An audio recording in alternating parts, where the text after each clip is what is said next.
pencegahan terhadap hama dan penyakit. Dengan cara apa pencegahannya?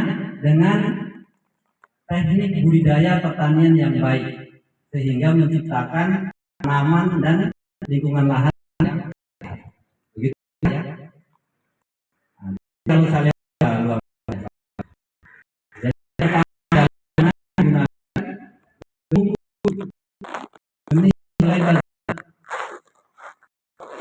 seperti yang dibagikan tadi, karena dia labelnya masih label biru.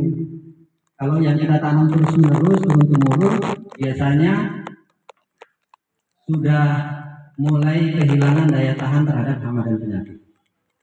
Kemudian pemupukan yang dan berumur. Di sini pupuk selain urea apalagi yang kita pakai? Tergantung keuangan. Oh iya, tidak bisa dipaksa. Tetapi kalau pemupukannya banyak, biasanya hasilnya meningkat enggak? Banyak juga. Jadi biasanya kita pemupukan itu kan sebuah input masukan. Harapannya setiap tambahan input harus memberikan tambahan penghasilan. Kira-kira kalau kita menambah input 1 juta, pupuk sejumlah 1 juta, lalu menambah penghasilan dari 4 ton menjadi 5 ton, kira-kira untung tidak, Bapak Ibu? Untung. Oh? Nah, jadi itu prinsip dasar dalam ekonomi usaha tani. Selain itu juga pemupukan itu membuat tanaman sehat. Sama kita, kalau nutrisi bagus, tanaman kita juga sehat kan, Bapak Ibu?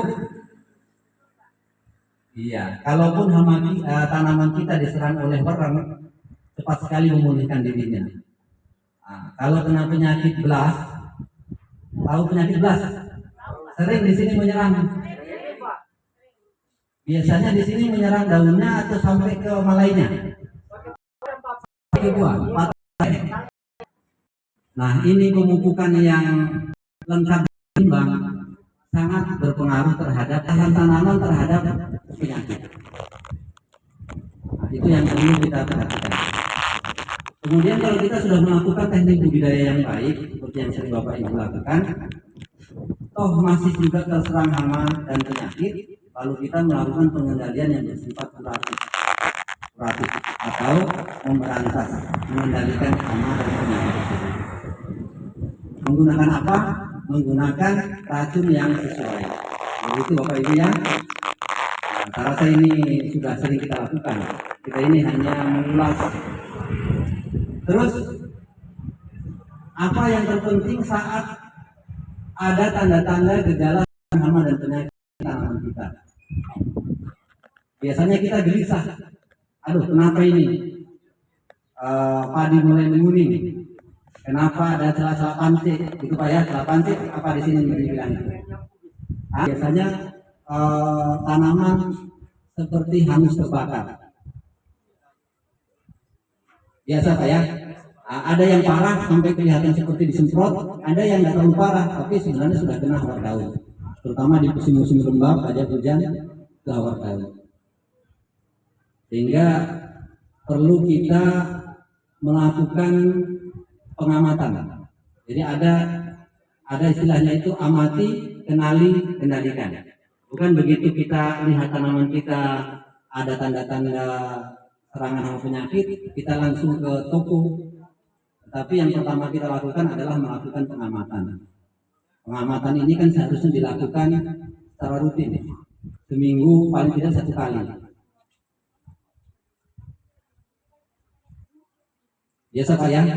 Jadi pengamatan sampai ke rumpun-rumpun di tengah sawah, di rumpun-rumpun di dalamnya. Baik itu bisa amati ada tidak berangnya, ada pupuk, kemudian selain merek aktif ini yang berbahan aktif di Bohiko, ya mana Bapak yang menjawab tadi? Spontan. Nah, saya yakin di sini sudah ahlinya ahli. Makanya saya ini hanya kita saling tukar pikiran, saling mungkin ada yang tahu, ada yang belum tahu seperti itu Pak ya. Jadi yang perlu kita lakukan adalah mengenal bahan aktif. Kemudian cara kerjanya bahan aktif tersebut. Sehingga misalnya di lahan kita kalau tidak ada serangan hama tersebut, maka boleh dipertimbangkan dipakai.